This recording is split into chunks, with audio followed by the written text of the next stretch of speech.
In recent years, alcohol-related crashes killed 238 people in Wisconsin and injured nearly 4,000. Approximately 45% of all fatal traffic crashes in Wisconsin were alcohol-related.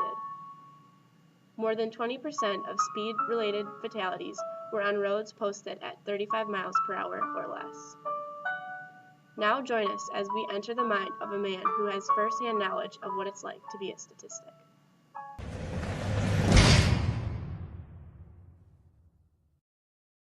At that time I was actually living in Chicago. I was going to school down there. You're going to school in Chicago? Yeah, I was going to school What were you going to school for? electric engineering. Wow. So I was Dean's List, you know. Pretty smart kid. Worst thing in the world for me was like $8,000 in like personal loan, college debts, you know, credit card debts, whatever. That's I thought was like the worst thing ever. Like, man, I'm never gonna get out from under this. In 2003, Brett Hay was responsible for a fatal car crash. Due to his irresponsible decision of recklessly driving while intoxicated, Brett caused the death of one and permanent debilitation to another. So I punched it going down that hill, and we got subwoofers going crazy in the back, you know, just listening to music, just like having a blast or so, and just going down that hill, and I'm probably going 100 something by the time I'm down the hill, you know, 30 zone, 30 or 35, I believe, Midville Boulevard, 30, I think. Yeah. And I'm now coming up towards like the middle school or so, and I'm coming down there probably going, I don't know, maybe 130 or something. Down the road, and there's a parked truck down the road, you know, quite a ways further after that hill, you know, but I was going really fast still. And, you know, I was going to just barely miss that truck, but I was still trying to get it, you know, going completely straight. And my back, or my right side, just barely caught the corner of the truck, which just whipped it. So after the accident happened, I look over at, you know, I see my buddy, and I tried. Which one? My buddy Jesse, he's sitting there. And, like, for a little while, I tried waking him up, you know, and he wouldn't wake up. And Was he bleeding? He didn't have much blood, and he might have had a little bit on his nose or so. But yeah, I mean, he was just sitting there, so. He thought he was breathing at all? No, he wasn't. Then I end up walking around, and I'm looking for my buddy Mike, and then I hear like a little mumbling groan or something, and I follow that, and I see my buddy Mike. He's laying like right in the curb area or so. Like, I didn't think it was that far ahead, but you know, afterwards, after they diagnosed everything, they drew it up, and it was 200-something feet or so. Brett's best friend Jesse died on impact. Michael was ejected from the car and suffered leg injuries which resulted in amputation.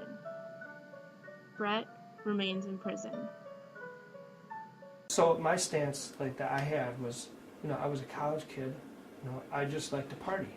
I was a college kid that would go out and party. Like a lot of college kids. I didn't do anything wrong. You know, I typically at mine wouldn't go out and drink and drive, but you know, having a couple beers or something, you know, I didn't consider that, or having a few shots or whatever. You know, it's sort of like they said that buzz driving is drunk driving. You know, I mean, I was a good kid, you know, I wasn't getting into trouble and stuff like this, and here, you know, the worst thing in my situation was a little bit of credit card debt, and here, you know, this happened to me, you know, just one night, and I used to drive fast, but, you know, oh well, I took you know, I was a great driver, I thought I was better than everybody else in driving, like, I was, like, almost like some ultimate driver, so, like, I couldn't get in a wreck, because I'd been so close to so many that I've avoided, that I felt like I was immune. At the time of his imprisonment, Brett had been a father for only 1 month. Well, my son right now is 7 years old. So he's seen me since day one in this place. I ended up telling him I got in an accident. That was my fault based on being not responsible. And I said, Daddy got in an accident, and one of his good friends died. And, you know, because of that, you know, accidents are accidents, but at the same time, my accident, you know, I took a risk. You know, I used to do things, and I'd been warned before, and I didn't think about how serious the risk was. Brett's decisions affected everyone around him. My whole life is just completely flipped upside down, and everybody else's life around me. And I don't know, it just happens just like that. And it's just the nightmare gone real. It's living a nightmare. It's like I'm not waking up from this one. Brett's decision is one that will haunt him for the rest of his life. My name's Brett Hay. I'm 33 years old, currently incarcerated. I've got 10 years incarceration time to do and 6 years remaining while I get out because I got in an accident where I was drinking and driving at high rate of speed, driving reckless, and my best friend died in my accident and another friend got his leg amputated.